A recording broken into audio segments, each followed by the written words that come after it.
ready? GMA Weather, serbisyong totoo ng GMA News. Sa linggo pa inaasahang lalabas ng Philippine Area of Responsibility ang Bagyong Goryo. Alamin natin ang magiging lagay ng panahon ngayong weekend mula kay GMA resident meteorologist Nathaniel Cruz. Mang Tani. Mark, nakataas pa rin ang Tropical Cyclone Warning Signal number 1 dyan sa Batanes Group of Islands, kaya patuloy na makakaranas ng maulang panahon ng nasabing probinsya. Namataan ang sentro ng Bagyong Goryo sa layo na lamang 360 kilometers dyan sa may silangan ng Basco, Batanes.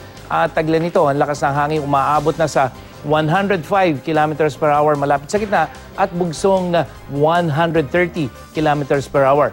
Nasa ang kikilos ito pa, hilagang kanluran o northwest sa bilis naman na 15 kilometers per hour. At sa latest forecast track ng Pag-asa, makikita kung hindi magbabago yung galaw nitong northwest ay tatama ito dito sa may Taiwan sa Sabado ng gabi at tuluyang lalabas ng ating area of responsibility, posible yan sa Linggo, umaga ng Linggo. Yan ay kundi magbabago yung bilis ito dahil dadaan ito malapit dyan sa Batanes bukas ng umaga. Samantala, isa lang ganap na bagyo, yung dating low pressure area na dyan sa may West Philippine Sea at ito ay tinatayang nasa layong 475 kilometers dyan sa may kanluran ng Calayan.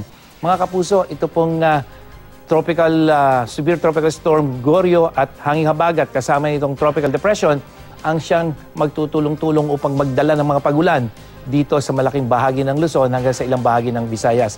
At dahil sa mga weather system na yan, mga kapuso, asahan na natin ang maulang panahon dito sa Luzon, ilang bahagi ng Visayas, kasama na ang Metro Manila.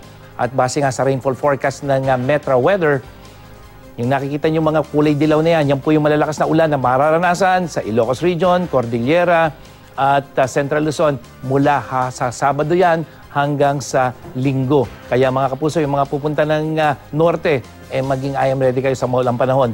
At dito naman sa southern part, maulan pa rin bukas, malalakas sa pagulan dyan sa kulay pula na yan. Pero pagdating ng Linggo, mas mababawasan yung malalakas sa pagulan, lalo na dito sa may Mimaropa, Calabarzon, kasama na ang Metro Manila. Sa Visayas, may mga pag-ulan na dahil nitong mga nakaraang araw, halos walang ulan dyan. Pero ngayong Sabado ng hapon at Linggo ng hapon, asahan na yung mga thunderstorm mula dyan sa may Western, Central at Eastern Visayas.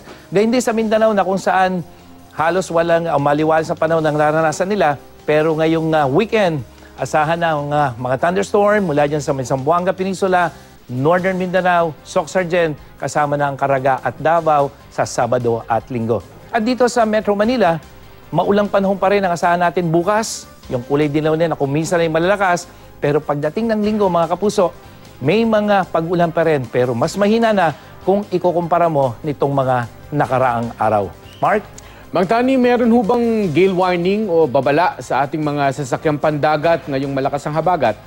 Yes, Mark. Naglabas nga ng gale warning ang Pag-asa at yung mga baybaying dagat dyan sa may Ilocos Region. So yung Ilocos Norte, Ilocos Sur, La Union, Pangasinan, kasama na yung Bataan at Zambales provinces.